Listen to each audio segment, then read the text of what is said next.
The air inside the ground control station at Forward Operating Base Kestrel was a stale mix of chilled electronics, lukewarm coffee, and the faint, anxious scent of ozone. It was an atmosphere designed for function over comfort, a windowless box of gray consoles and humming servers buried deep within the arid landscape of a forgotten valley. For Dr. Eris Thorne, the environment was familiar as second skin. She stood near the back, a silent observer in nondescript olive-drab coveralls, her presence as unassuming as a shadow.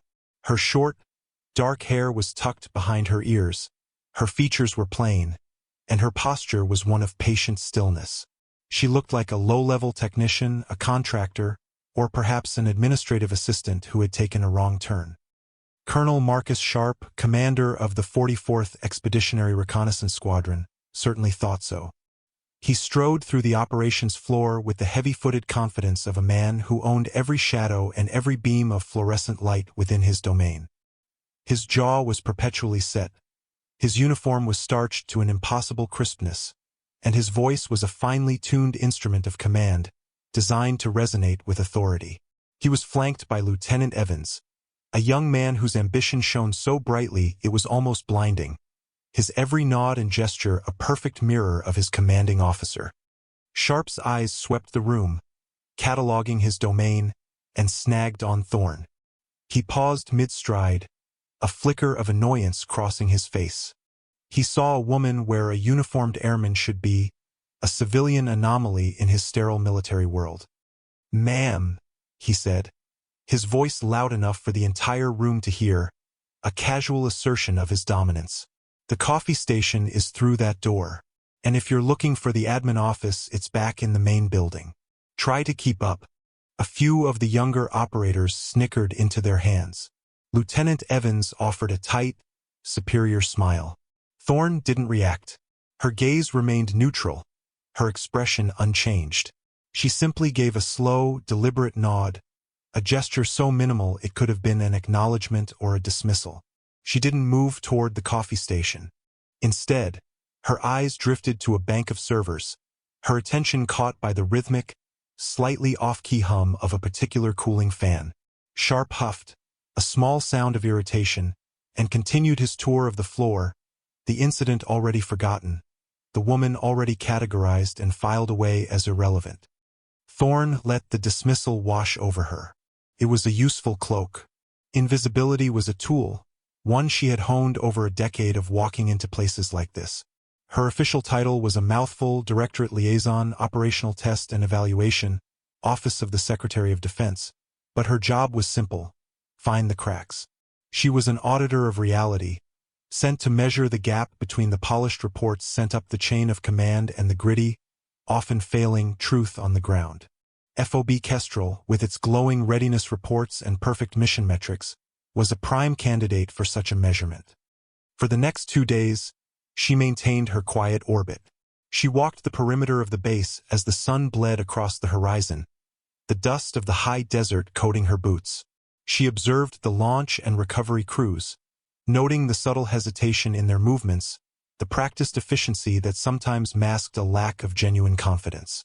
She spent hours in the cavernous maintenance bay, a place that smelled of hydraulic fluid, grease, and metal dust.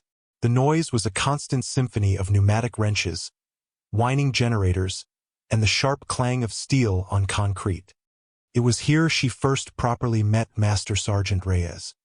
He was the chief of maintenance, a man whose age was etched into the lines around his eyes but not in the steady, powerful grip of his hands. He moved through his bay with a quiet economy of motion, his presence a calming anchor in the controlled chaos. He saw Thorne watching one of his crews struggle with the landing gear assembly of an RQ-210 Spectre drone. He walked over, wiping his hands on a rag that seemed permanently attached to his belt. "Can I help you, ma'am?" His tone was professional but wary. He'd seen auditors before. They usually came in, asked the wrong questions, filled out a form, and left, changing nothing. Thorne didn't look at him. Her focus was on the actuator the crew was trying to calibrate. The spec sheet for this series calls for a pressure tolerance of plus or minus 5 psi during the pre-compression check, she said, her voice low and even barely audible over the din. Your team is torquing the bleed valve to compensate for a pressure drop that's happening post-compression. It's a temporary fix. The microfractures in the primary hydraulic line are probably upstream of the reservoir. Reyes stopped wiping his hands. He looked at her, really looked at her, for the first time. He saw the way her eyes tracked the flow of the hydraulic system, not just looking at the part, but seeing the entire mechanism in her mind. He saw an understanding that went beyond a manual. "The new lines are on backorder," he said, his voice dropping to a conspiratorial level. "Been 3 months.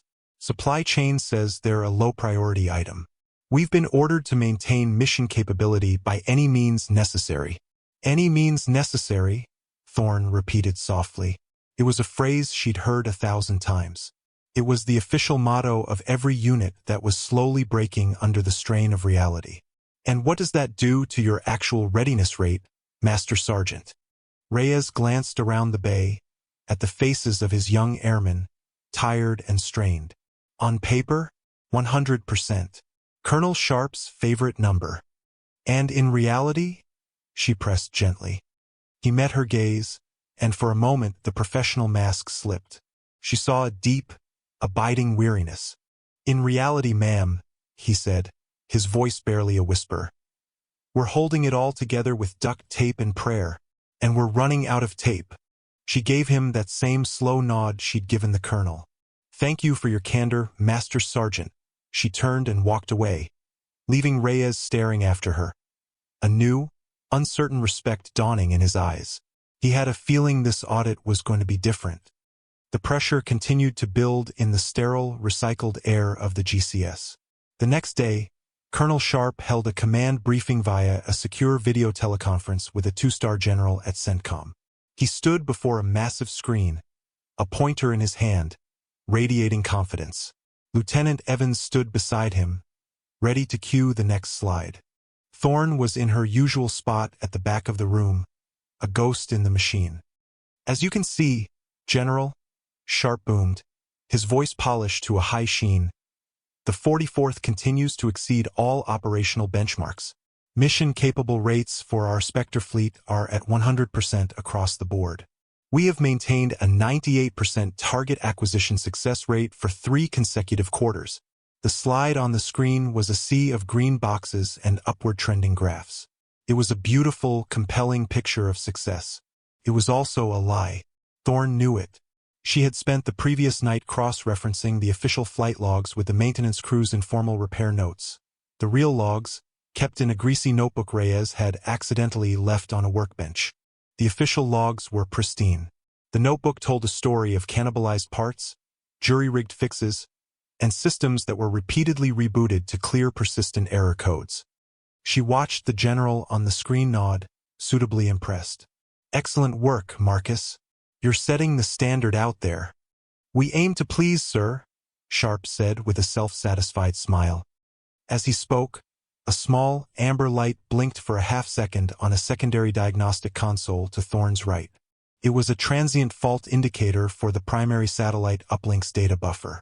It was the kind of warning that was easy to miss, easy to dismiss as a momentary glitch, a flicker of atmospheric interference.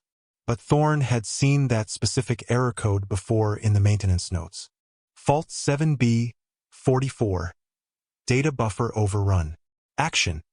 System reboot. It had been logged 6 times in the past month for this specific console. The buffer wasn't just glitching. It was failing. Rebooting it was like using a bucket to bail out a sinking ship. Sooner or later, the water would win.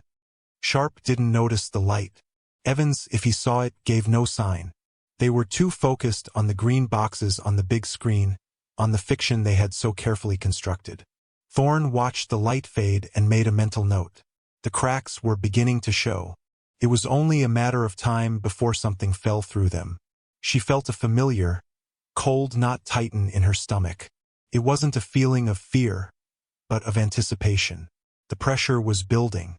The system was strained to its breaking point. And she knew, with an unnerving certainty, that she would be there to see it snap. The snap came 2 days later, just as dusk was settling over the valley, painting the sky in shades of bruised purple and faded orange. The target was designated Viper, a high-value insurgent leader responsible for a recent string of deadly attacks. Intelligence had placed him in a remote compound, and the window to act was closing. The mission was critical. The flagship of the squadron, Spectre 1, was on station, its powerful optics staring down from 20,000 feet, a silent, all-seeing eye in the darkening sky. Inside the GCS, the atmosphere was thick with tension. Colonel Sharp stood behind the pilot and sensor operator, his arms crossed, his presence a heavy weight in the room. "Talk to me, people," he commanded, his voice tight. "What's our status?" "Solid link, sir." The pilot, a young captain, replied.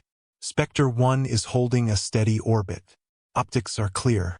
We have positive ID on 3 armed guards at the main gate. Any sign of Viper?" "Negative, sir," the sensor operator murmured, her eyes glued to the high-definition video feed on her screen, still waiting for him to show his face. Thorne stood at the back, near the secondary comms console. She had been observing the data stream, not the video. She watched the packets of information flowing from the drone to the station, telemetry, control signals, video data. The numbers were her language, and they were telling her a story of instability. The latency on the satellite link was fluctuating, bouncing between 50 and 150 milliseconds. The data buffer on the primary console, the same one that had flashed a warning during the briefing, was showing a memory usage of 98%. It was running hot, straining to keep up. "Colonel," Thorne said, her voice calm and even, not loud enough to be an interruption but clear enough to be heard. "Your data link is unstable. You should consider switching to the secondary satellite before you lose the connection." Sharp turned, his face a mask of fury. The audacity of this woman, this glorified clerk, daring to offer tactical advice in the middle of his operation. "Ma'am, I will have you removed from my operations floor. You are a civilian. You will be silent or you will be gone. Is that understood?" Lieutenant Evans shot her a venomous glare, a loyal dog defending its master. Thorne didn't respond. She simply held his gaze for a moment before turning her attention back to the data stream. The numbers were getting worse. 99% memory usage. Latency spikes hitting 200 milliseconds. On the main screen, the sensor operator suddenly stiffened. "Sir, I have movement. A vehicle approaching the main gate. It matches the description of Viper's transport." The tension in the room ratcheted up. Every eye was locked on the screen. The grainy infrared image showed a dusty pickup truck rolling to a stop. A figure emerged from the passenger side. "That's him," Sharp breathed. "That's Viper. Zoom in. Confirm ID." "Roger, zooming," the operator began. And then it happened. The pristine image on the screen dissolved into a blizzard of digital snow. A deafening roar of static erupted from the speakers. Every screen connected to the primary link went black, replaced by a single, ominous message in stark white letters. "Signal lost." For a full second, the room was plunged into a stunned, absolute silence. Then chaos erupted. "What the hell was that?" Sharp roared, his voice cracking. "Get it back. Get the link back now." The pilot's hands flew across his keyboard, his face pale in the glow of the error messages now populating his screen. "I've lost telemetry, sir. No connection. I have no control over the aircraft." "Reboot the system," Evans shouted, his voice high with panic. "That's the protocol." "I'm trying, sir. It's not responding." The GCS, once a model of calm professionalism, devolved into a pit of frantic, disorganized noise. Sharp was yelling at the pilot. The pilot was yelling at the comms tech. Evans was frantically flipping through a thick binder of emergency procedures, his hands shaking so badly he could barely turn the pages. They were blind. Spectre 1, a $30 million asset loaded with sensitive technology, was now a ghost, flying uncontrolled over hostile territory, its battery life ticking down like a time bomb. If it crashed, the enemy would have access to some of the most advanced surveillance technology in the U.S. arsenal. Through it all, Eris Thorne remained perfectly still. She watched the panic, the breakdown of command, the unraveling of a system built on false confidence. She took a slow, deep breath, the air tasting of static and fear. Then she moved. Her steps were silent and deliberate as she walked from the back of the room to the now useless secondary comms console. The amber fault light on the data buffer was no longer blinking. It was lit with a steady, damning glow. The system hadn't just glitched. It had failed completely. Rebooting it was useless. "Colonel," she said, her voice cutting through the cacophony like a surgeon's scalpel. It wasn't loud, but it had a quality of absolute certainty that made everyone freeze. Sharp whirled around, his face slick with sweat, his eyes wild. "I told you to be silent. Get out of my GCS." Thorn ignored him. Her focus was entirely on the problem. "Rebooting will not work. Your primary data buffer has suffered a catastrophic failure.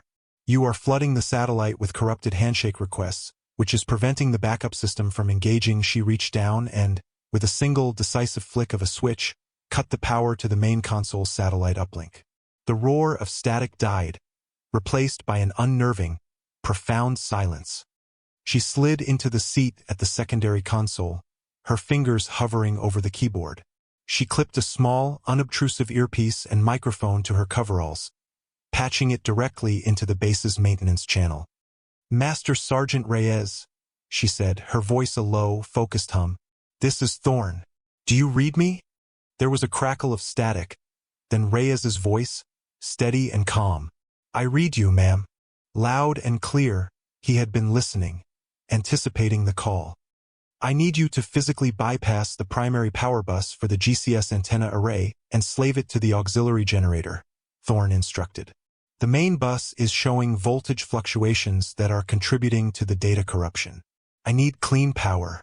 Can you do that now?" "Already on my way, ma'am," Reyes replied without hesitation. He didn't ask why. He didn't question her authority. He had recognized her competence in the maintenance bay, and that was all the authority he needed. Thorn's fingers began to move across the keyboard. It was not the frantic, panic typing of the pilot. It was a fluid, precise dance. She wasn't just entering commands. She was interacting with the system's core logic, bypassing the fried components and rerouting data through pathways that hadn't been used since the system was first installed. The others watched, mesmerized. The air of panic began to recede, replaced by a stunned awe. "Lieutenant Evans," she said, not looking up from her screen, "stop reading that book. The emergency procedures are based on a stable system experiencing a simple signal loss. This is a hardware failure cascade. Get me a direct, secure voice line to the 78th Space Wing at Peterson. Use the Iridium handset, not the base system. Tell them you have an emergency request for a STARS telemetry relay for aircraft call sign Spectre 1. Give them these coordinates." A string of numbers flowed from her lips, the drone's last known position and vector, recited from memory. Evans stared at her, his mouth slightly agape. He looked at Colonel Sharp, who seemed to have shrunk, his blustering authority utterly gone, replaced by a pale, slack-jawed confusion. Sharp just stared at Thorn, his mind unable to process what was happening. Evans, seeing no direction from his commander, made a choice. He scrambled to find the satellite phone. On Thorn's screen, lines of code scrolled past. She was manually purging the corrupted data packets from the system's memory and forcing the secondary link to establish a new, clean connection. "Pilot," she said, her tone crisp and professional. "When I reestablish the link, it will be telemetry only. No video. Your flight controls will have a 2-second delay. The aircraft is currently in a pre-programmed loiter pattern, but it's descending at a rate of 500 feet per minute. You have approximately 20 minutes of flight time before fuel becomes critical. I am going to talk you through a blind landing at Recovery Point Bravo." The young captain nodded, his panic replaced by a focused resolve. He had a clear order from someone who was obviously in control. That was enough. A green light flickered to life on Thorn's console. "Reyes, I have clean power," she stated. "Good work." "Standing by, ma'am," came the reply. "Link established," she announced to the room. "Pilot, You have control. The captain's hands moved to the controls, his eyes on the raw data now streaming onto his screen. Altitude, airspeed, roll, pitch, yaw. It was like flying in a blizzard with no windows, but it was control. For the next 18 minutes, Thorne's voice was the only sound in the GCS. It was a calm, steady metronome in the suffocating silence. She translated the raw data into clear, concise instructions, her mind processing dozens of variables simultaneously. Nose down 2 degrees. Increase throttle to 60%. You have a crosswind from the east at 15 knots. Add 5 degrees of right rudder to compensate. You are descending through 5,000 feet. Prepare to deploy landing gear. Your glide slope is good. You're coming in a little hot. Pilot, reduce throttle to 40%. It was a masterful performance, a virtuoso display of technical and operational brilliance. She was painting a picture of the world for the pilot using nothing but numbers, guiding a blind ghost to a safe haven. Colonel Sharp stood by the wall, a spectator in his own command center. His authority stripped away not by a challenge, but by a simple, overwhelming display of competence. 100 feet, Thorne said, her voice dropping slightly. 50-10. Flare, and touchdown. A collective, shuddering breath was released throughout the room. On the screen, the telemetry data stabilized. The drone's altitude read 0. Its ground speed read 0. Spectre 1 is on the ground at recovery point Bravo, the pilot said, his voice trembling with relief and adrenaline. The aircraft is secure. The silence that followed was different. The panicked, chaotic silence from before had been replaced by one of profound, absolute respect.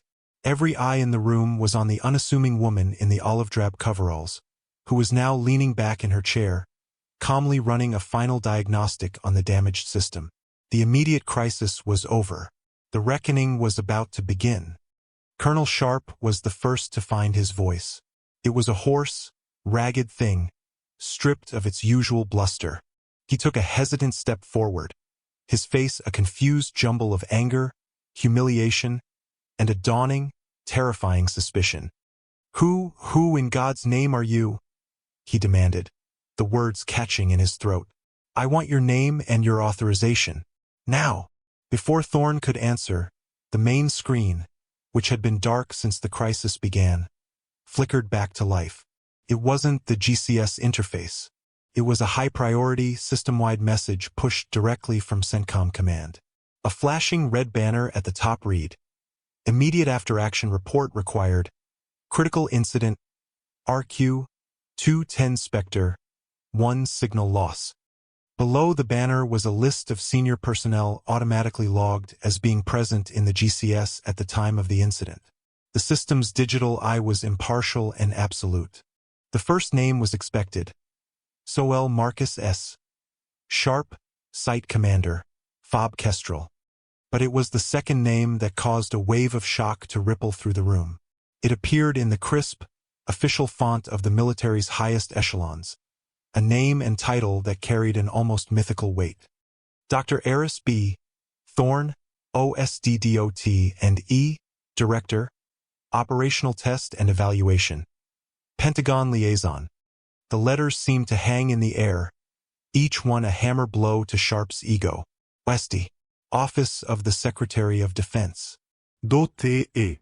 The Pentagon's ultimate authority on whether a weapon system, a piece of technology, or an entire unit was fit for duty.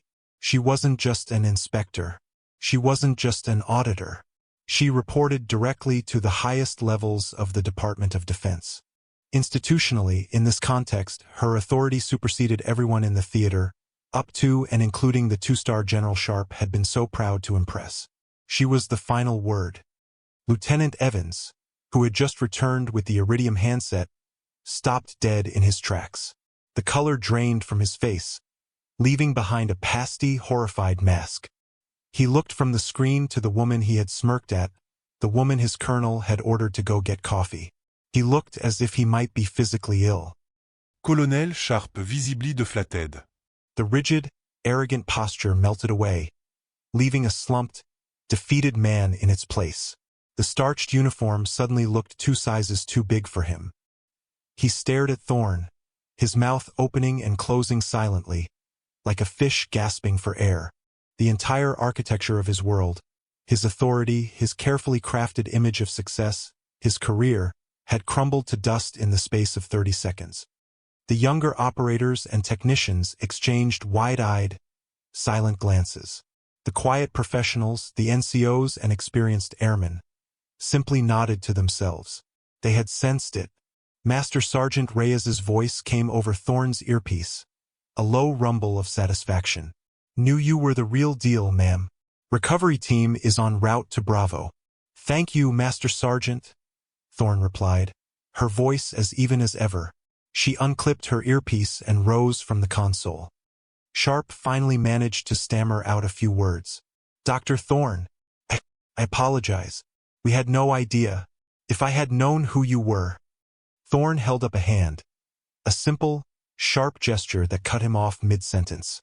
Her eyes, which had been so focused and analytical, now held a cold, diamond-hard clarity. She looked directly at him, and for the first time, Sharp felt the full, crushing weight of her authority. It wasn't in a title on a screen. It was in her gaze. "It shouldn't matter who I am, Colonel," she said, her voice quiet but carrying to every corner of the silent room. "The standards are the standards. The truth is the truth." She turned her gaze to the large, dark screen where his perfect, green-lit briefing slides had been displayed. "Your readiness reports, your 100% mission-capable rates. Those will be the first appendix in my evaluation," she paused, letting the words sink in. "We will discuss them in detail in my temporary office at 0600 tomorrow. Be prepared to explain the discrepancies between your official logs and Master Sergeant Reyes's maintenance records." She didn't raise her voice. She didn't have to. The quiet finality of her statement was more devastating than any shouted reprimand. She had not only taken control of his system and saved his mission, she had taken control of his future.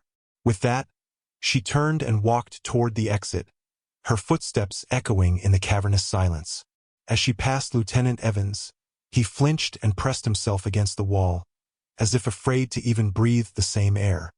The rest of the night passed in a blur of subdued activity. A new GCS crew took over, their movements careful and precise, the lingering arrogance of the squadron replaced by a palpable sense of caution. The chain of command had been broken and reforged, not by rank, but by competence. The culture of FOB Kestrel had shifted on its axis. The truth, for the first time in a long time, was valued more than the appearance of success. Hours later, long after the moon had risen high over the desert, Thorn was not in her office writing her damning report. She was where she felt most grounded, in the echoing expanse of the maintenance bay. The air was cool now, and the smell of hydraulic fluid was sharp and clean. Most of the crews had gone, save for a skeleton staff. Master Sergeant Reyes was there, overseeing the return of Spectre 1. The drone sat in the center of the bay under the harsh glare of the overhead fluorescent lights. It was scarred from the rough landing, covered in dust, but it was intact. A team of technicians was already swarming over it, running diagnostics, their voices low and professional.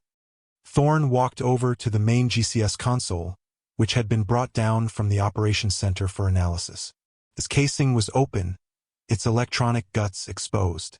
A young airman handed her a small, square, blackened piece of plastic and metal. It was the failed data buffer chip. She held it in the palm of her hand. It was warm to the touch. It was so small, so insignificant, a tiny component buried deep inside a complex machine. Yet its failure had nearly led to a multi-million-dollar disaster and could have cost lives. Reyes came and stood beside her, his arms crossed. He looked from the chip in her hand to the damaged drone. "We put in the requisition for a new one 6 weeks ago," he said quietly, his voice heavy with a frustration he no longer had to hide. "It was denied. Not deemed mission essential, since the system could be rebooted. Easier to keep the status green on the PowerPoint slide." Thorn closed her hand around the chip, its sharp edges pressing into her skin. The entire story was right here in this one burned-out component. A story of ignored warnings, of prioritizing metrics over maintenance, of a command climate where reporting a problem was more dangerous than hiding it.